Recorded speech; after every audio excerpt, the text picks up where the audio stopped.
अस्सलामु अलैकुम वरहमतुल्लाहि वबरकातुहू। मैं मोहम्मद इम्तियाज़ पलामवी। मुअज़्ज़ज़ नाज़रीन, मशहूर मुबल्लिग़ इस्लाम हज़रत मौलाना तारिक जमील साहब के एक बयान के सिलसिले में एक सवाल आया है। उसी का जवाब देना मकसूद है, उसी की वजाहत मकसूद है। सवाल ये आया है, हज़रत मौलाना तारिक जमील साहब का एक पुराना बयान है जिसमें उन्होंने कहा है, दर्दमंदाना अपील करते हुए कि लोगों देवबंदी ना बनो, गैर मुक़ल्लिद ना बनो, बरेलवी ना बनो, बल्कि मुहम्मदी बनो।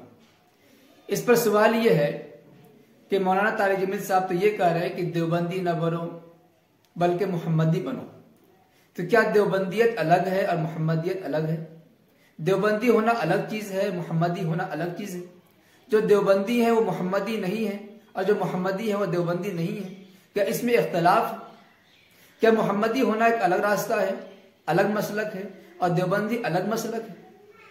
या इसका क्या मतलब है, क्या इसकी वजाहत है, क्या सच्चाई है, क्या हकीकत है? तो इसके जवाब के तौर पर बजाय इसके कि हम अपनी तरफ से कोई बात कहें, मुनासिब होगा कि दारुल उलूम देवबंद का जो ऑनलाइन दारुल इफ्ता है, इस सिलसिले में मौलाना तारिक जमील साहब के इस बयान का क्या जवाब दिया गया है।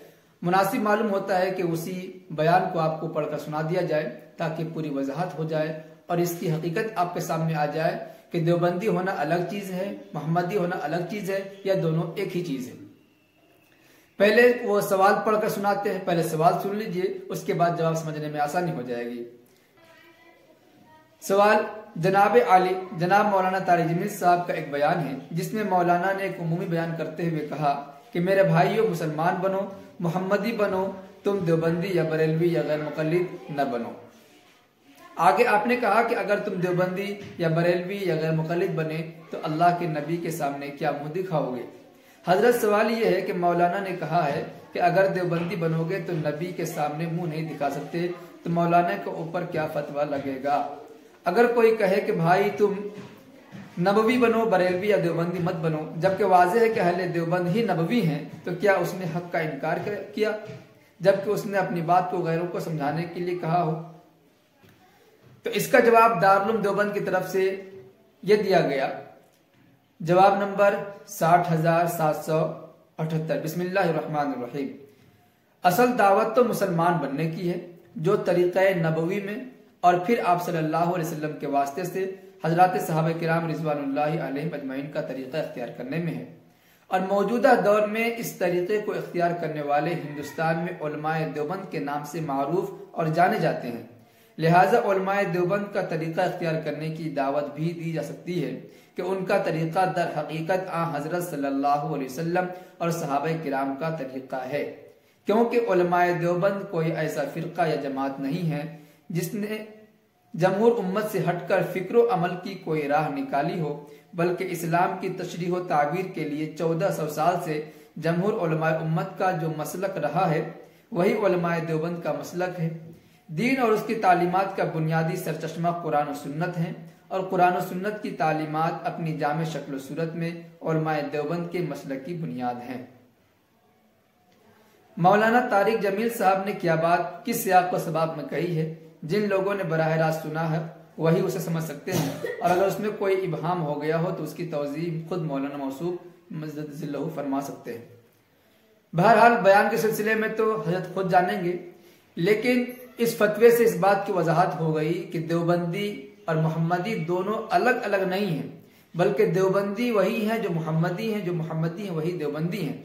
क्योंकि देवबंदी कोई फ़िरका या कोई अलग जमात नहीं है जो अहले सुन्नत व जमात से मुहम्मदी के तरीक़े को छोड़कर कोई अलग तरीका अख्तियार किया हो, बल्कि जमहूर के तरीक़े पर, जिसे मुहम्मदी तरीका कह सकते हैं, उसी तरीक़े पर उलमाए देवबंद कायम है। इसलिए देवबंदी बनने की अगर कोई तबलीग कर रहा है, देवबंदी बनने की बात कर रहा है, देवबंदी बनने को कह रहा है, जिसका मतलब ये नहीं कि वो मुहम्मदी से रास्ता काट करके देवबंदी बना रहा है, बल्कि वही रास्ता जो मुहम्मदी है वही देवबंदी है, जो देवबंदी है वही मुहम्मदी है, इसमें कोई फर्क नहीं है। मौलाना तारिक जमील साहब के बयान का मतलब ये हो सकता है कि उन्होंने इत्तिहाद उम्मत के लिए ऐसा जुमला इस्तेमाल किया हो कि देखो तुम भी कुरान का नाम लेकर देवबंदी कहते हो, वो भी अहले हदीस भी कुरान और हदीस का नाम लेते हैं, बरेलवी भी कुरान और हदीस का नाम लेते हैं, तो तुम जो फिरकों में बट गए हो और एक को काफिर दूसरे को काफिर, तो उन्होंने जो काफिर की बात चलती रहती है आजकल सोशल मीडिया पर, इस लिहाज से हजरत वाला ने ऐसी बात कही है। उनका बयान भी यूट्यूब पर मौजूद है, जिसमें उन्होंने कहा है कि देवबंदी बरेलवी को काफिर कहते हैं, बरेलवी देवबंदी को काफिर कहते हैं, वो मुकल्लिद गैर मुकल्लिद को काफिर कहते हैं, गैर मुकल्लिद मुकल्लिद को काफिर कहते हैं। इस तरीके से बातें हजरत वाला ने की है। इसका खुलासा कलाम यह है कि हजरत वाला पूरी उम्मत को जोड़ना चाहते हैं कि आपसी अख्तलाफ को। उन्होंने भी कहा कि हर आदमी अपने अपने मसलक पर रहे, लेकिन कोई किसी को काफिर न कहे, कोई किसी को किसी पर तंज वगैरह न करे। इससे साफ मालूम होता है कि मौलाना तारिक जमील साहब ने जो कहा कि देवबंदी न बनो, अहले हदीस न बनो, बरेलवी न बनो, मोहम्मदी बनो, इसका मतलब यही है कि एक ही प्लेटफॉर्म पर रहो, किसी को काफिर न कहो। इस वजाहत के सिलसिले में आपकी क्या राय है कमेंट बॉक्स में जरूर लिखें।